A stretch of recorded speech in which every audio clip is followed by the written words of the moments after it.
मैं समझता हूं कि ये तारीख फिर वही दोहराई जाएगी कि मंदिर तोड़कर, पहले तो मंदिर तोड़कर मस्जिद नहीं बनाई गई थी, लेकिन शायद अब मंदिर तोड़कर मस्जिद बनाई जाए।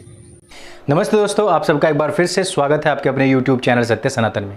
आज हम बहुत सारी बातें करेंगे उत्तर प्रदेश में अभी काशी मथुरा बाकी है कि एक और छलांग के बारे में बात करेंगे। योगी आदित्यनाथ जी की अयोध्या में बनने वाली मस्जिद के ऊपर टिप्पणी और उसके द्वारा लिबरलों के पिछवाड़े में लगी हुई आग के बारे में, IS के अंदर ZFI यानी कि ज़कात फाउंडेशन ऑफ इंडिया के द्वारा प्लांटेड अपने वो जहरीले सपोले जो कि अब तक देश विरोधी, यहाँ की संप्रभुता के विरोधी ट्वीट्स करते रहे, बयानबाजी झाड़ते रहे, लेकिन अब वो UPSC क्लियर करके अंदर घुस चुके हैं।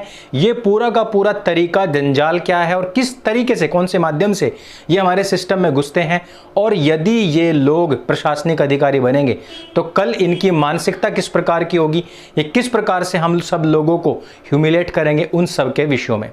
तो इस वीडियो को अंत तक अवश्य देखिए, यह वीडियो बहुत ही महत्वपूर्ण होने वाला है।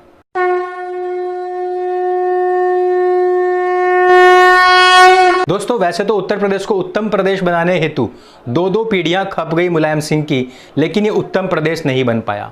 और दूसरा संयोग की बात ये भी देखिए कि जितने भी हमारे कार्यक्रम है और जितने भी हमको मंदिर जो हमने रिक्लेम किए हैं वो सारे के सारे भी उत्तर प्रदेश में ही हैं। जब तक यहाँ पर गुलामी की दास्ता की जो निशानियां हैं वो सबके सामने जिंदा रहेंगी, तब तक हम किस प्रकार से उत्तर प्रदेश को उत्तम प्रदेश और इस सिरमौर राज्य को उत्तम प्रदेश बनाए बिना हम किस प्रकार से इस भारतवर्ष को विश्वगुरु बना सकते थे। सबसे बड़ा कलंक जो हमारे ऊपर से हटा है वो है बाबरी का विध्वंस करके वहां पर स्थापित रामलला का भव्य मंदिर। लेकिन इसी के साथ ही साथ एक और नारा हमने सुना था कि अयोध्या तो अभी झांकी है, काशी मथुरा बाकी है। काशी के विषय में पिटीशन जो है वो कोर्ट में पड़ी हुई है और मथुरा के विषय में 14 राज्यों के संतों ने मिलकर के, तकरीबन 80 संतों ने मिलकर के एक कमेटी का गठन किया है जो चाहती है, जिनका मिशन है कि हम जन जन तक पहुंच करके उनके हस्ताक्षर लेकर के इस पर भी अपना जो आने वाले भविष्य में एक माहौल बना सकें, ताकि यहाँ पर जो आक्रांताओं के द्वारा, औरंगजेब के द्वारा श्री कृष्ण जन्मभूमि का जो ऊपर से तोड़ करके मस्जिद बनाई हुई है उसको वापस लिया जा सके। पिछले दिनों आपने देखा होगा जब सत्य सनातन ने इनिशिएटिव लिया था जिहादियों की प्रशंसा करने वाले कथावाचकों के खिलाफ, तो उस समय पर एक मोहतरमा ने कहा था कि अंकुर आर्य झूठ बोल रहा है और वो कह रहा है कि कृष्ण जन्मभूमि, वहां पर तो कोई कृष्ण जन्मभूमि है ही नहीं, उसके ऊपर तो मस्जिद बनी हुई है। और आज देखिए कि 14 राज्यों के संत मिलकर के भी वही बात कह रहे हैं, क्योंकि सत्य को कोई नकार नहीं सकता। और इस प्रकार के जितने भी झूठे पाखंडी कथावाचक हैं ये कभी भी आकर के इन कार्यक्रमों का हिस्सा नहीं बनेंगे, क्योंकि इनको पता ही नहीं है कि भारतवर्ष में क्या हुआ है और अभी भी क्या हो रहा है। इस वजह से इनके चक्कर में ना पड़ करके अपने इतिहास को पढ़िए, जानिए और उसके लिए जो रीढ़ की हड्डी अपनी सीधी करके कमर कस के खड़े हो जाइए, क्योंकि जब तक हम इन सभी आक्रांताओं के द्वारा हमारे जितने भी प्रतीक चिन्ह, जितने भी हमारे पवित्र स्थान हैं जिनके ऊपर की मस्जिद बनाई हुई है, जब तक हम उनको नहीं छुड़वा लेंगे तब तक हमारा यह जो जन्म है मुझे लगता है कि धन्य नहीं हो सकता। क्योंकि पराधीन सपने हूं सुख नाही, और अभी भी आपके जितने भी पवित्र स्थान हैं सब के सब पराधीन हैं। लेकिन साथ ही साथ जैसे ही अयोध्या की मुक्ति हुई, वैसे ही जब अयोध्या के बाहर मस्जिद बनने की जो बातचीत थी वो छिड़नी शुरू हुई और योगी आदित्यनाथ जी से पूछा गया कि क्या आप उस मस्जिद के शिलान्यास में जाएंगे, तो उन्होंने एकदम टकासा जवाब दिया और 2 ही वाक्यों में बात खत्म कर दी कि पहली बात कि वो मुझे बुलाएंगे नहीं, और दूसरी बात बुलाएंगे तो मैं जाऊंगा नहीं। और उसकी सीधा सा मतलब ये है, उन्होंने कहा कि मैं एक योगी हूं, मेरी खुद की परंपरा है जो मुझे उसके तरीके से ही जो मेरा पूजा पाठ है वो करने की आज्ञा देती है, अनुमति देती है और पूरी स्वतंत्रता देती है। मैं एक योगी होने के साथ साथ एक हिंदू हूं और मेरी खुद के रिचुअल्स है, मैं उनका पालन करूंगा।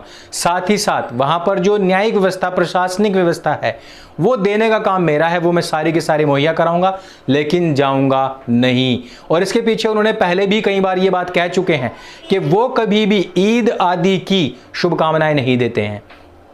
क्योंकि वो कहते हैं कि सिर पर टोपी ओढ़ लेने से और इस प्रकार की मुबारकबाद देने मात्र से कहीं पर कोई सेकुलरिज्म स्थापित नहीं हो सकता, जबकि अयोध्या में जो हमने कर दिखाया है वो असल सेकुलरिज्म है। वैसे ईद से मुझे याद आया कि अभी अमिताभ बच्चन ने ईद उल अजहा के ऊपर ट्वीट किया था, लेकिन जिस समय पर पूरा भारतवर्ष 5 तारीख को भाव विभोर था, भक्तिमय था, कि जब भूमि पूजन हो रहा था, उस समय पर अमिताभ बच्चन ने कोई ट्वीट नहीं किया। इस पर उनकी बहुत खिंचाई हुई। तो खिंचाई में और डर में भाई साहब ने एक ट्वीट तो कर दिया, लेकिन वहां पर भाद्रपद की जगह श्रावण लिख दिया और श्रावणी शुक्रवार लिख के अपनी इतिश्री कर दी, क्योंकि यह भाद्रपद चला हुआ है और इसमें शुक्रवार से ज्यादा मायने रखता है कि यह चतुर्थी तिथि है और कृष्ण पक्ष है। लेकिन वो ना लिख करके भाई साहब ने आनन फानन में गलत ट्वीट करके फिर से अपनी फजीहत करवा ली। ये है वो बात कि आप लोगों का दबाव, आप लोगों का प्रेशर बहुत काम कर सकता है। अगली बात पर आता हूं, यूपीएससी में जकात फाउंडेशन ऑफ इंडिया। देखिए, जब से सत्य सनातन स्थापित हुआ है तब से हम जकात फाउंडेशन ऑफ इंडिया के बारे में आप लोगों को बता रहे हैं लगातार। जहां कहीं पहले जिहादी कौम की जो परसेंटेज थी इन सभी जितने भी प्रशासनिक अधिकारी होते उसमें 1% या उससे भी कम होती थी, लेकिन अब वो 4 से 5% होती जा रही है। और उसके पीछे हमारे जो मंत्री हैं, महामहिम मंत्री मुख्तार अब्बास नकवी जी, जिन्होंने दूसरा टर्म आते ही सबसे पहले कहा था कि अब हम विश्वास भी जीतेंगे और अब तो हम इनकी संख्या हर जगह बढ़ाएंगे और पैसा भी खूब लुटाएंगे।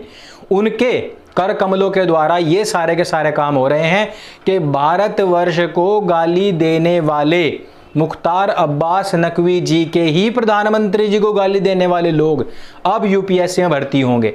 और जकात फाउंडेशन ऑफ इंडिया जो एक कोलैब करता है all India Muslim personal law board जैसे जितने भी इनके अलायंस हैं, उन सब के साथ में जो हर मुसलमान से पैसा इकट्ठा करके तकरीबन 50,000 करोड़ रुपए प्रति साल केवल इंडिया में इकट्ठा करता है। साथ ही साथ यहाँ पर रोहिंग्या बांग्लादेशी से घुसपैठियों को रोजगार मुहैया करा के उनको जमीन दिलवा करके उनको स्थापित करने का काम करता है।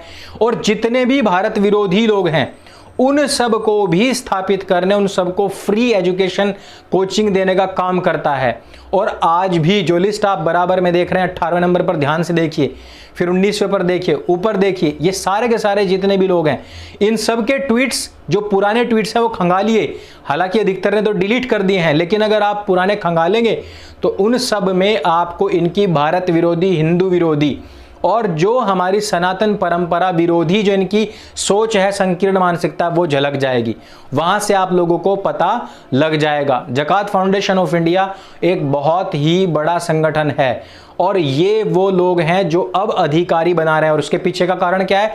क्योंकि इनके पास में उर्दू लिटरेचर होता है, उर्दू लिटरेचर पढ़ते हैं, उसी के अनुसार ये एग्जाम्स देते हैं। चेक करने वाले कौन होते हैं? वो भी उर्दू के जितने प्रोफेसर्स हैं और वो इसी जिहादी मानसिकता के भरे पूरे लोग होते हैं। वो इनको पूरे नंबर देते हैं और वहां से तय होता है कि किसको कितने मार्क्स देना है, किसको अंदर करना है, किसको भी बाहर रखना है।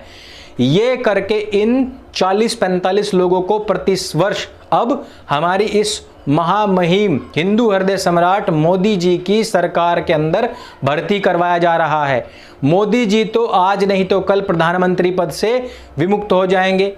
कल अगर रेवड़ियां बांटने का नंबर आ गया तो प्रियंका गांधी, राहुल गांधी भी इस देश, वो तो छोड़िए, दाऊद भी यहां का प्रधानमंत्री बन सकता है अगर रेवड़ी बांटने में उन्होंने कोर कसर ना छोड़ी तो।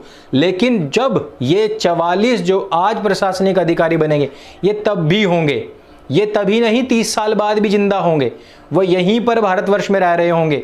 और आप तो जानते हैं हामिद अंसारी की सोच, आप तो जानते हैं पूर्व चुनाव आयुक्त कुरैशी की सोच। ये वो लोग हैं जो प्रशासनिक अधिकारी होते हुए हिंदुओं का दमन करते हैं। पश्चिम बंगाल के अंदर कौन है वो लोग जिन्होंने वहां पर राम का नाम लेने वाले लोगों को जेल में डाल दिया? केरल में कौन है वो प्रशासनिक अधिकारी जिन्होंने पूरे सरे राह गौकशी के बावजूद वहां पर लोगों को गिरफ्तार नहीं करने दिया? वो कौन है लोग जो वहां पर होने वाले अत्याचारों के खिलाफ अब तक आवाज नहीं उठा पाए? आप मुंबई की बात देखिए, मुंबई के अंदर आज की तारीख में क्या नहीं चल रहा है। पालघर के ऊपर सुप्रीम कोर्ट कह चुका है, लेकिन वहां के प्रशासनिक अधिकारी अभी भी कान में रुई डाल करके बैठे हुए हैं। कौन है ये लोग? ये सभी के सभी प्रायोजित लोग हैं। आपको थोड़ी देर के लिए बात बुरी लग सकती है कि भाई मोदी जी तो बहुत अच्छा काम कर रहे हैं आजकल, आप उनको ही गाली देने लग गए। देखिए, मैं वो वाला हिंदूवादी नहीं हूं भाई कि जो राजनीतिक पार्टियों से उभर करके हिंदूवादी फूल निकलते हैं ना, उनमें खुशबू बहुत अच्छी होती है। मैं तो ऐसा हूं कि जिस समय पर जो बात कहनी होगी मैं कहूंगा। और एक बात ध्यान रखना कि नरेंद्र मोदी जी जाकर के अल्पसंख्यक आयोग के नियम कायदे कानून नहीं बनाते हैं, वहां पर भी कुछ घाती बैठे हुए हैं, वहां पर भी कुछ मंत्री बैठे हुए हैं। हमेशा ये बात होती रही है, होती आई है कि कोई भी मंत्री अपने हिसाब से नियम कायदे कानूनों को परिवर्तित कर लेता है और उसके बाद में होने वाले साइड इफेक्ट्स हमको दिखते हैं। लेकिन मैं फिर से वापस उसी बात के ऊपर आऊंगा कि आपका प्रेशर काम करता है, चाहे वो अमिताभ बच्चन हो, नरेंद्र मोदी हो, योगी जी हो, चाहे राष्ट्रपति हो, चाहे ये जिहादियों के संगठन क्यों ना हो, आपका प्रेशर काम करता है। जब आप आवाज करते हैं तो वो आवाज पहुंचती है। ऐसा नहीं है कि सारे मंत्री पद मोदी जी ही संभाल लेंगे। जिन जिन को दे रखे हैं, अगर वो गलत करें तो आप आवाज उठाइए। ये आवाज उठानी अत्यंत आवश्यक है, क्योंकि ये लोग तो चले जाएंगे और ये प्रशासनिक अधिकारी आप और हमारी आने वाली नस्लों को इसी प्रकार से प्रताड़ित करेंगे जैसे केरल और पश्चिम बंगाल में आज की तारीख में हिंदू हो रहा है। इसलिए कम कहे को ज्यादा समझा करें और इन बातों पर अमल किया करें और स्वतंत्र होकर के, राजनीतिक प्रभाव दुष्प्रभाव से स्वतंत्र होकर के थोड़ा सा सोचा करें। दूरगामी सोच का प्रभाव यदि आप में बढ़ गया तो आपका जो शासन है, जो सत्ता है, जो सरकारें हैं और आपके जितने मनपसंद नेतागण हैं वो भी अच्छे डिसीजंस ले पाएंगे, क्योंकि जनता ही जनार्दन है। तो इस वीडियो में सिर्फ इतना ही। यदि वीडियो आपको अच्छी लगे, जानकारी से भरपूर लगे तो उसको सबके साथ में शेयर अवश्य करें। मेरे संग बोले सत्य सनातन वैदिक धर्म की जय। जय हिंद, वंदे मातरम।